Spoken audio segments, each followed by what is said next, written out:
Noong 2000 era ay may isa pang O'Neal ang nagpakitang gilas sa kanyang paglalaro ng basketball. Hindi man niya kasing size ng katawan si Shaquille O'Neal pero malaking mama din ito mga idol.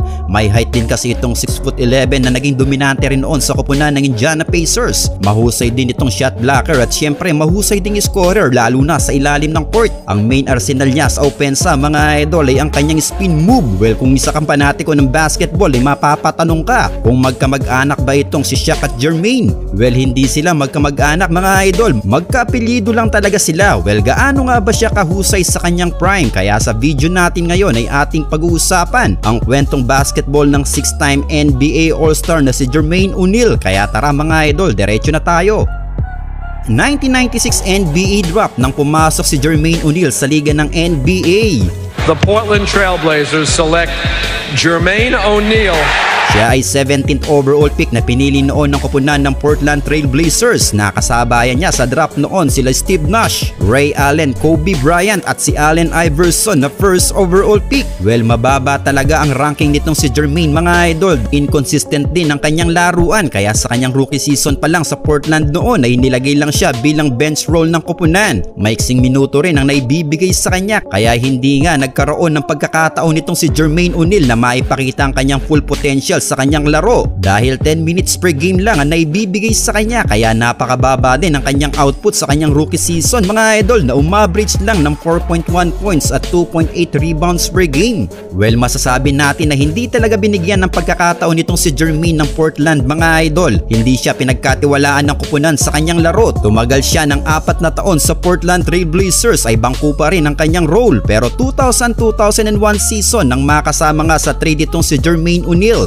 Saktong-sakto lang din ang pagkakatrade niya mga idol dahil nag-rebuild ng roster ang koponan ng Indiana Pacers matapos silang matalo sa finals noon ng Los Angeles Lakers. Napalitan din ang kanilang head coach noon. Bumaba si Larry Bird at pinalitan nga siya ni Isaiah Thomas. Nakasama pa niya sa Indiana Pacers noon si Reggie Miller. Well, ang magandang kwento lang dito mga idol dahil binigyan ng pagkakataon ni Isaiah Thomas itong si Jermaine O'Neal na maipamalas ang kanyang husay sa kanyang laruan. Nilagay agad siya sa starting position bilang center ng koponan na may mahabang minuto sa loob ng court. Naging malaking impact naman agad si Jermaine sa koponan na talagang hindi sinayang ang pagkakataon na ibinigay sa kanya. Natulungan niya ang koponan na makarating muli sa playoffs ngunit dahil kulang pa ang chemistry na nabubuo ng Pacers. Round 1 pa lang noon ay nalaglag agad sila ng koponan ng Philadelphia 76ers. Pero next season lang mga idol, 2001-2002 season ang masasabi nating simula ng prime ni Jermaine O'Neal dahil sa season ito ay pang all-star caliber na ang kanyang nilalaro. Pumalo sa 19 points per game at 10.5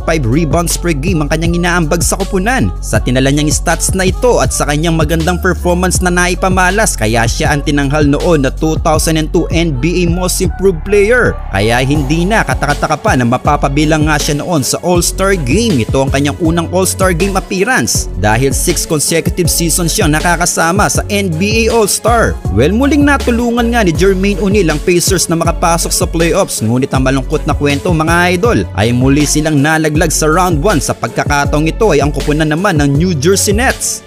2003-2004 season ay dito na naging ganap na top contender ang koponan ng Indiana Pacers. Siyempre sa pamumuno pa rin yan ng kanilang dalawang star player na si Reggie Miller at Jermaine O'Neal. Umaverage siya dito ng 20.1 points per game at 10 rebounds per game na nagkaroon din ng almost 3 blocks per game mga idol. Masasabi nating naging epektibong sentro ng Pacers itong si Jermaine O'Neal. Well, naghari nga sila noon sa Eastern Conference na naluklok sa number 1 seed with 61-21 win-loss record. At syempre dahil pinagarian nila ngayon ang season na ito ay hindi na sila pumayag pa na malaglag lang sila ulit sa round 1 ng playoffs. Dahil sa round 1 pa lang ay winalis lang nila noon ng walang kahirap-hirap ang koponan ng Boston Celtics. Sa semifinals naman ay tinaob lang din ang koponan ng Miami Heat. Ngunit sa Eastern Conference Finals nang makaharap nila ang isa sa mga matikas ding koponan ng East, ang number 2 seed noon ng koponan ng Detroit Pistons. Sila Chauncey Billups, Rip Hamilton, Tayshaun Prince at ang dalawang walas na si Bennett Rashid. Napalaban ng gusto ang Pacers noon mga idol na sa huli ay nabigo silang makarating sa NBA Finals dahil Game 6 lang nang tinapos ng Detroit ang kanilang serye. Pero sa sumunod na season lang mga idol, 2004-2005 season ay muling sumubok ang Pacers na pagarian muli ang liga. Ito na din ang huling season noon ni Reggie Miller sa liga mga idol. Well, dahil sa tumatandang edad na rin ni Reggie Miller kaya kay Jermaine O'Neal na umiikot ang opensa ng koponan. Talagang na-perfect niya dito ang kanyang pamatay na spin move mga idol. Dahil sa season ding ito nang makuha ni Jermaine O'Neal ang kanyang pinakamataas na scoring stats sa kanyang buong karera. Matapos siyang umaverage dito ng 24.3 points per game with 8.8 rebounds per game. Well, sa tulong nga ni Jermaine ay pumang-anim sila sa East. Ngunit nakarating man silang muli sa playoffs ay tila naging tinik sa kanilang lalamunan ng koponan ng Detroit Pistons dahil muli silang pinadapa ng Pistons noon sa semifinals ng playoffs. Well, after ng kanilang pagkatalong yun ay nanatili pa ng 3 taon si Jermaine sa koponan ng Indiana Pacers at sa loob ng 3 taon na ito ang siyang pagkakaroon niya ng mga injury. Nagkaroon siya ng torn ligament sa kanyang kamay, nagkaroon din ng sprain ligament sa kanyang kaliwang paa, kaya naman isang beses lang silang nakarating sa playoffs na nalaglag din sa round 1 at ang kanyang dalawang huling season naman ay nabigo na sila noon na makapag-qualify sa playoffs dahil hindi na rin siya nakakalaro ng maayos noon mga idol dahil sa kanyang mga natamong injury. At ito na nga din ang naging dahilan ng pagbagsak ng kanyang performance. Well, naging malaking epekto ito kay Jermaine kaya nagdesisyon ng Pacers na isama siya sa ito trade para makapag-rebuild muli sila ng roster. Kaya sa kalagitnaan ng 2008-2009 season nang i-trade na nga siya noon papuntang Miami Heat. Maganda ang kanyang nalipatan na koponan mga idol. Nakasama niya dito ang batang-bata pa noon na si Dwayne Wade na sinusuportahan pa nila Sean Marion, Sean Livingston at Michael Beasley. Well, pinagkatiwalaan pa rin naman siya noon ng Miami Heat at nilagay nga siya sa starting center ng koponan. Well, maganda naman sana ang kanilang roster mga idol, ngunit ang malungkot na kwento lang ay 2 beses silang nalaglag sa round 1 ng playoffs. Sadyang wala talagang swerte itong si Jermaine O'Neal. Well, after ng kanyang 2 season sa Miami Heat ay pumirma naman siya ng 2-year deal sa koponan ng Boston Celtics. Kaya 2010 hanggang 2012 ay naglaro nga siya sa koponan ng Boston Celtics. Pero ito na din ang kanyang downfall sa kanyang karera mga idol dahil sa kanyang mga natamong injury ay bilang na lang ang nilalaro ni Jermaine O'Neal sa koponan ng Boston. Sa kanyang unang season ay naglaro lang siya ng 24 games at sa kanyang huling kontrata sa Boston ay 24 games lang ang kanyang nailaro. Sayang lang din mga idol dahil nakarating noon ang Boston sa 2010 NBA Finals. Pagkakataon na sana para kay Jermaine na makakuha ng kampyonato. Hindi nga lang sila pinalad dahil tinalo sila ng Los Angeles Lakers. Pero ganun pa man kahit na nagkakaedad na siya noon at hindi na masyadong mapakinabangan ay pinapirma pa rin siya ng koponan ng Phoenix Suns ng 1-year deal. Ito ay sa 2012-2013 season, naging backup center na lang siya noon mga